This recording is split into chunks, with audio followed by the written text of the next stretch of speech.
Hello again. So I was don't have much to talk about today, but well, maybe a few things, I guess. The beer that we are going to review today is the Social Club Seltzer. This came in a variety pack. There was other beers in them, or seltzers, I should say. They're not really beer. Um, One's called the Sidecar. This one in particular is called a citrus gimlet. I think I'm saying that right. Gimlet? Gimlet? I don't know. But either way, let's try this out. One thing I'd like to tell you is it's pretty cool that it has this copper looking can top. The bottom is silver. This is, see, it's sweating already. Citrus gimlet. That's what I'm going to call it because, if it's a Giblet, they're giblets. So I'm going to call this a gimlet. Let's see. Focus isn't doing great today. Hard seltzer cocktail, 150 calories, 7% alcohol, 12 ounces. Let's see.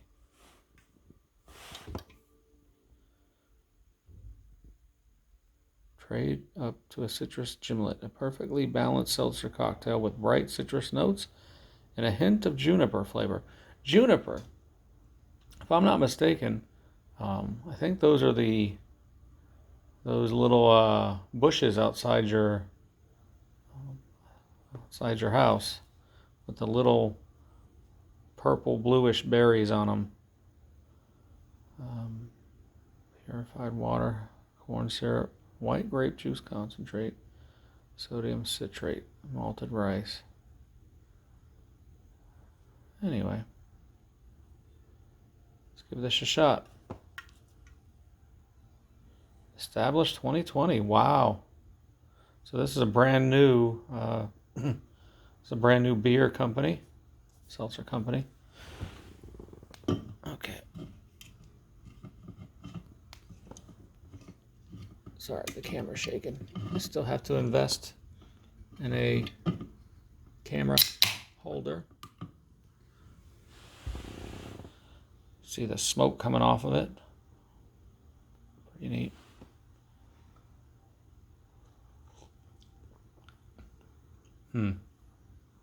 Okay, that's really tasty.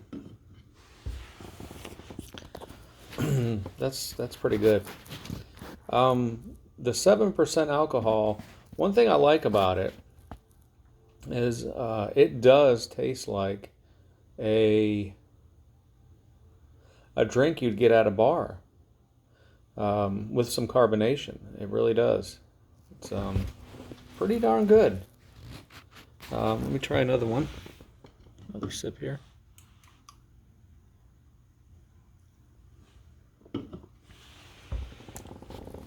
You definitely taste the citrus. I'm not sure what juniper tastes like, but if it tastes like that, I guess I'll go outside and put some of those bushes and berries in my drinks, I guess. See if that works. Maybe throw an orange in there too. But this is pretty tasty. I wouldn't mind actually making a citrus gimlet for real and comparing it to this seltzer. See how it looks, or see how it tastes. But anyway, we have a storm coming. Zeta. Not really sure which one. That's what it's called though. Hopefully it's not too bad. And it's about 6 days before the election. So that's what's on the whole world's mind, I think, right now. But anyway, so yeah, one thing I wanted to discuss. Okay, one thing I don't like, people use slang terms sometimes. There's something going around. For instance, my wife the other day said, "Yeah, it was just some rando guy." And I said, "Rando?" I said, "What's that?" And she said, "Oh, random." I said, "Oh, okay." So she explained it, but then I walked away scratching my head thinking, why are people leaving off the M? And you see it sometimes on social media. People might do that. They'll call something rando. They'll call something this, call it that. I don't know. But leave the random on. Let everyone know what you're talking about. It doesn't sound cool, you know? So,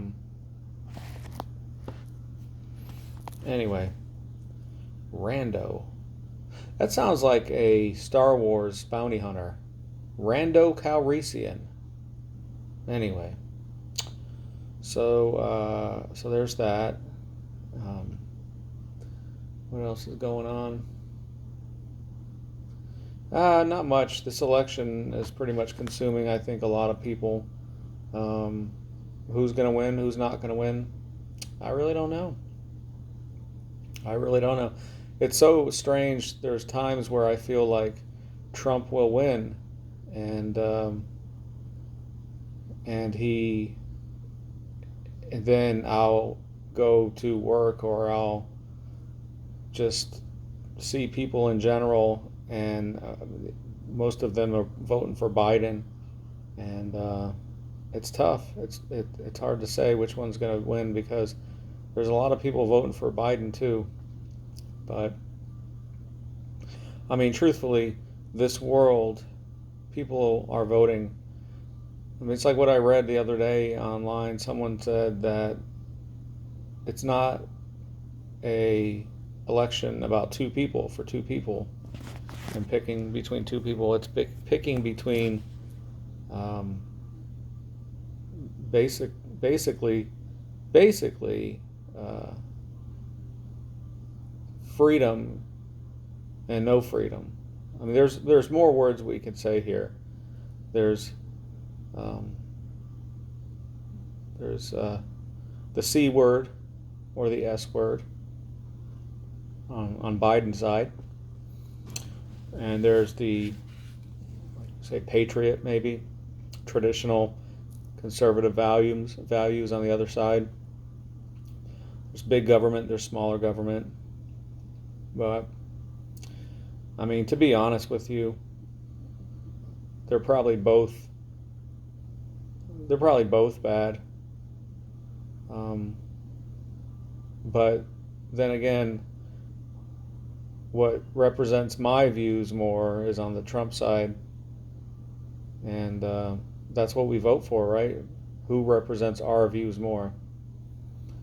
The one thing about the Biden side or the Democrat side this time, well, I guess every time, but well, especially this time though, is they do have an agenda, but when they're debating or something, it's just all it is anti-Trump. Trump did this. It's just blaming, blaming, blaming, blaming, and um, that's. I mean, who would want to vote for that? And I think they do that because some of their agenda is so outrageous that they have to do that. Because Trump's whole presidency has been defending himself against the media and the Democrats, the liberals, the media, the Democratic politicians. So anyway, it's almost like they've caused the traditional conservatives and traditional Americans, I guess, to be quiet because they won't. They'll get in trouble with their job, or they'll get in trouble with their family. So, and it's tough to say. You know, on the one hand, I want to say that it's all a scam, and this is all put here to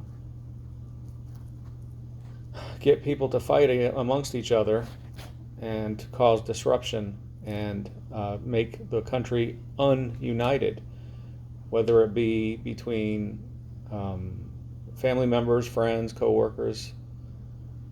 So the whole political system and the media is meant to do that, cause the United States to become ununited.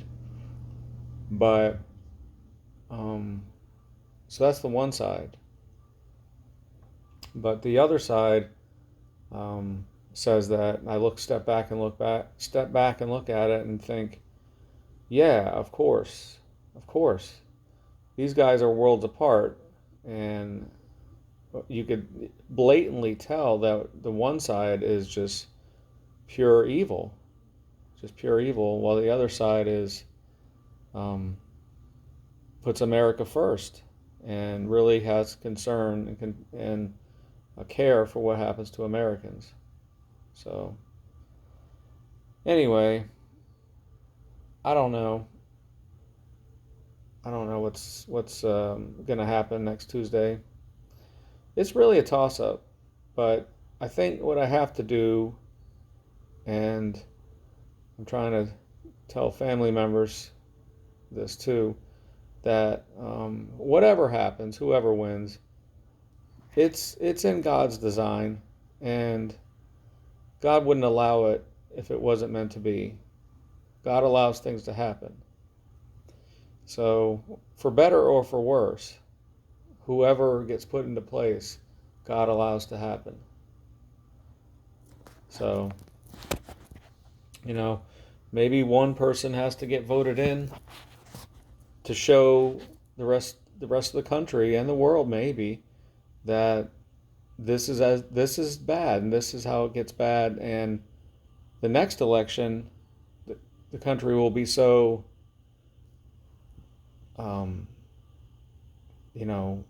I guess, for lack of a better term, shocked and appalled by the actions of the people that they voted in, that they will go back to what they want. But I find that harder and harder to believe, because the people of the country they're changing, and of course immigrants are coming in with their beliefs of their own country, their the way they want to run things. So they bring in their traditions and their values from their country, and they bring it to America, and some of those are more strict and conservative than America, but usually not, because they won't usually leave that country if it's like that. But the socialist countries, they usually leave there because they suck so bad that they will come over to this country, and they'll take those beliefs and those traditions with them, even though that's what caused them to want to leave that country in the first place. So anyway, so there's that, and then there's as each generation goes on through time, there's a lot less of the traditional Americans. So, the conservative values, I don't know, 1950s, the things that made this country great, putting God first, your family, your country, working hard, not being a victim, not wanting handouts. Those type of things are going by the wayside because of the indoctrination of the students at these schools. And I don't understand why there's more liberal school teachers than conservative school teachers, but it's a fact. There definitely is. Um, but it's kind of a shame.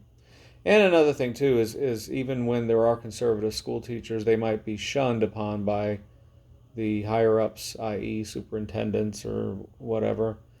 Um, so it's not as tolerant, not as tolerable to do that. You it's the left preaches tolerance. Tolerance for this, tolerance for that, but you can't have tolerance for conservative values. You can't have tolerance for God. You can't have tolerance for um, who knows what else. Whatever the opposite side, you can't have tolerance for that. So, but it definitely is a dividing thing in our country and the world, and I'm feeling it too. I definitely am. But we'll see what happens. But God's in control, whatever happens. And I have to tell myself this too. Whatever happens, if your guy wins or your guy loses, it's not good to brag if your guy wins on social media or to coworkers or friends. And if your person loses, you got to take it in stride and not throw a hissy fit, not get mad, not, um, especially on social media where your coworkers can see that and they would get upset by it. So, and you could possibly cost you your job. But so that's one thing we got to be warned about too, because we have to get up and go to work every day, regardless of who the president is. We got to do it, and these are our people that we hang with on a daily basis. So we just got to keep that in mind. It's we're still Americans, you know, and we still are united. We have to be united. But anywho, I think I'm gonna enjoy more of this citrus gimlet, and we'll see what happens on the election, and ought to make an interesting topic. Okay, signing out.